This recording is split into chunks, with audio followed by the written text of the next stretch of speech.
Hey guys, the Big Bad Wedding budget we felt got a little bit long, so we wanted to just do kind of individual segments for just kind of certain specific areas, just in case it actually applies to you. So this one is venues. We basically wanted to give our tips on when you're looking for venues, what you should do, what you shouldn't do, what we liked, what we didn't like, blah, blah, blah, blah. So, for us, Wemi, go. For us, it's all about what Wemi has to say. Mm-hmm. No, seriously, when you're looking for a venue, it's very important that there are certain questions that you do ask the venue and that you do get in writing or whatever, such as you want to know if you're going to be the only bride or only wedding at that venue. It's very important. Don't want to be sharing a bathroom. Maybe. Yeah. Maybe you don't care, maybe you do, but if you do care, make sure you do ask, like, is it going to be just us? Are we sharing the venue with someone else? Yeah. Are we all sharing one bathroom? Like, is it going to be my wedding and the next door wedding sharing the same bathroom? Because that gets really crowded. Yeah. Do I have my own bridal suite to get ready and change and do, like, use the bathroom in that bridal suite? So I'm not... Where is it? How big is it? Yeah, how big? Who can I fit in there? What can I bring to the bridal suite? Can I bring my own mirror? Can I bring my own, I don't know, whatever you need to feel good? Yeah. So just be sure to ask those questions. Another big one with venues that varies a lot is just what's included. Is food included? Drink, chairs, tables, tablecloths, linens, cutlery, plates, all those things. They might be, they might not be. Some we even saw included a cake. Yep. You know, there's a lot of different things that can be included. That they package or don't package. Exactly, and so it's good to know. You can't necessarily compare dollar to dollar, because if one venue costs, 10 grand, another costs 20, well, it might actually be because the one that costs 20 includes everything. Yeah. So that matters. Yeah, so just be aware of that. Also, if you're doing, like, for locations, you want to decide. There are lots of things to decide from. You have hotels, you have outdoor situations, restaurants, someone's home, destination weddings, and one-stop wedding venues. So many, yeah. One-stop wedding venues are the ones that, you can get married in this room. When you're done, you walk over to that room and have your reception in there. You take your pictures over here, and everything is in the exact same building. Yeah. Those ones they do depend. I found a lot of them can be a lot cheaper, but you usually are restricted. Yeah, sure. It's cut out to what they tell you. They tend to give you less autonomy in what you can do by yourself or what you can change and can't change. Yeah. So be aware of that. Sorry. Another one that I thought of is that we experience is just kind of the look and feel and the overall cleanliness. Obviously, cleanliness is a big deal, and kind of the modern feel to it. That's what we kind of wanted. One that was a big deterrent on us was the carpet. A lot of the venues we looked at had like an old carpet, but then as we kind of got into it, it's like, nobody looks at the carpet. Nobody cares. Like, we went to a venue, had a nice clean carpet, but it was a silly little pattern. I didn't like it, and I wasn't a big fan of the dance floor, but in the end, nobody's looking at the floor. And see, I know no one's looking, but I'm looking. That's the thing. I feel like... Well, then why did we get it all that we got? Because at the time, it was the best that we had seen at that time. For us, it was about the food. Yeah. It was what we could do with the hall. Yeah. So just kind of be aware of that. Like, I personally don't want to go to a wedding where, like, the dance floor is all gum everywhere, and it's just and it wasn't like that. I don't want to put our hall wasn't like that. Yeah. So just be like... Yeah. Take note of those little things. So I want to get back. Actually, a big reason for our hall was the flexibility in terms of our food. Wemi's Nigerian. I'm Canadian. We wanted both of our food, which meant 2 different caterers, and this was practically the only hall that supported it.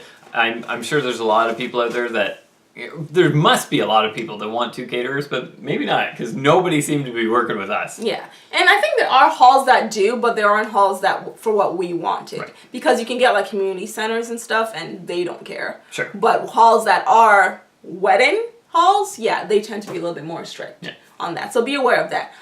Things you do want to find out, just important things to know. Get a total cost breakdown from them. Mm-hmm. Total cost breakdown based on expected guest count, and ask if you'll get penalized if there are more people or if there are less people. Mm-hmm. You want to have that kind of information, and that should include your tax, service charge. Like, literally tell them you want the flat amount with the exception of, like, tips. Yep. You want everything in there. Get a deadline for your final guest count. Find out when they need to know that information. And again, do you get penalized? The limit of use. So that's just, do you have exclusive use of the site? When do you get access? When do you have to leave? What kind of stuff can you or can't do? Just things like that. Excuse me. ask, if, as we said earlier, if cocktails, open bar, you're being charged. If people go to the bar, they keep in tabs on how many Cork shots. and fee. Yes, cork and fee, get Things that like kind that. of stuff. Yep.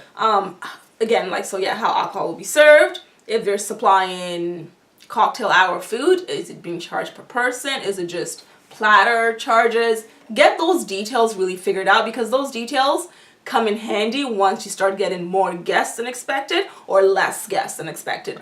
Those numbers can very easily change, because some places will charge you more if less people show up. Right. Because they're cooking in less bulk, so they charge more. It's crazy, but they do. Be aware of that. Yep. And menus. Can you customize a menu? If they're supplying a menu for you, can you put your name on it? Can you make it pretty? Or is it just whatever the heck they put on your table? And again, floral arrangements. Can you bring in flowers? Can you decorate the place? Can what you can you throw put on the rice? wall? We'll get to that. That's a ceremony. We'll get to that after. I want Can to you throw put rice stuff on just the wall? generally. Yeah. Can you throw things? Are you gonna get charged for that? Be aware of that. And last but not least, limits on food, beverages, cake, guests, music. Limits on anything. Find out. So details. Details. And if you're doing a destination wedding, it is important that you are aware of the local customs in that area. How long it takes for your wedding to be legalized. Just for destination weddings, personally, I would suggest getting someone that's on the ground over there that can keep tabs on things as well. So just keep those things in mind. And for a destination wedding, do some research yourself, because we didn't do one, so. Yeah, we can't give you all the details on that. Wemi's reading from the book. So I am. No, but seriously, just be aware of those things. And for your ceremony, because that was kind of more reception guided, for your ceremony, be aware of things like, how long do we have the space for? Yeah. If our ceremony runs longer than expected, do we get charged? Because a lot of weddings start late. If it starts later than expected, is that a problem? Yeah. Exactly. So just ask those questions. How long do you have for photography and videography? Yeah. Photos. Man. Do you have a room available for the bride while she's waiting to walk down the aisle, or does she have to stand outside? Or the groom while he's waiting for the bride to arrive. Yeah, so just because she's stuck in traffic. A lot of details. Can you throw stuff? Do you want outside, inside, in a church, by the water, by whatever? Because at ours weren't allowed to throw anything. There was no confetti, no rice, nothing was allowed, no bubbles, nothing was allowed, or you get charged $1,000 for cleanup. Well, hopefully bubbles were allowed, because Zachary had a whole lot of bubbles. Are there any rules on sound amplification? So this is really more like if it's outside, there might be rules on how loud music can be and stuff. Is sound already there? There's Yes. ceremony and reception. What do you have to bring in terms of that for your DJ or your music of choice? Yep. And if you're using a religious venue like in a church, do people have to come dressed in a certain way? That's very important. Are photos allowed? Yeah. In the church? Is flash photography allowed? Yeah. Does it have to be no flash? Yeah. Do girls have to cover their shoulders, their arms? You want to let your guests know that, so you need to make sure that you ask those questions as well, so no one's getting turned away at the door, because that's really awkward. Because those are things that you'd have to put in the invitation. Exactly. Yeah. Any other things there? No. Parking. Make sure there's ample parking for your guests, because for us that was a very big thing. We'd get to venues and be like, people have to park damn near down the street and then walk in their heels. I don't like that. So that was for us something I was aware of when we're looking at venues. Yep. Can you have drinks for people if it's a hot day? Can they have water? Can they not? It's outside, sure. Yeah, so things like that. And cleanup. Who's going to do it? Yeah, who cleans up? How much time do you have to clean up? Is it an extra charge? Yeah. So I think there's a lot to be aware of for a venue, but most importantly, I think choose what works for you. Absolutely. Do not let any venue sucker you into something, because end of the day, guys, they're gonna get their money. It's your wedding. You want to be happy. Who cares about their happiness? I'm sorry, but who cares? Because they don't care about you at that time. At that time, you're a paycheck. Yeah. So be aware of that. And in the end, it's oh my god, I just went completely blank. Wow. Wow, I'm so sorry. It was just one of those things, it is what it is, but no, it totally wasn't that.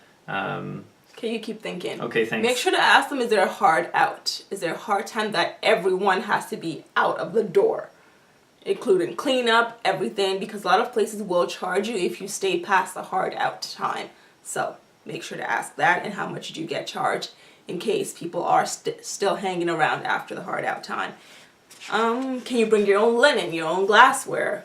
Again, as we mentioned earlier, people might want to customize. Ask if you can bring your own customized things to your own wedding. Still nothing? I was trying to help you out and just keep chatting. So, I think that's good. You have anything else? I think we're good. So this was an extension of the Big Bad Wedding budget. On this video, we went over budget by about 400% because we thought it was going to be 2 minutes long, but here we are. Whatever, here we are. I hope you guys do find something to help you in choosing your venue because it is one of the most important parts about your wedding. And I'm sorry I have such a bad memory. That's okay.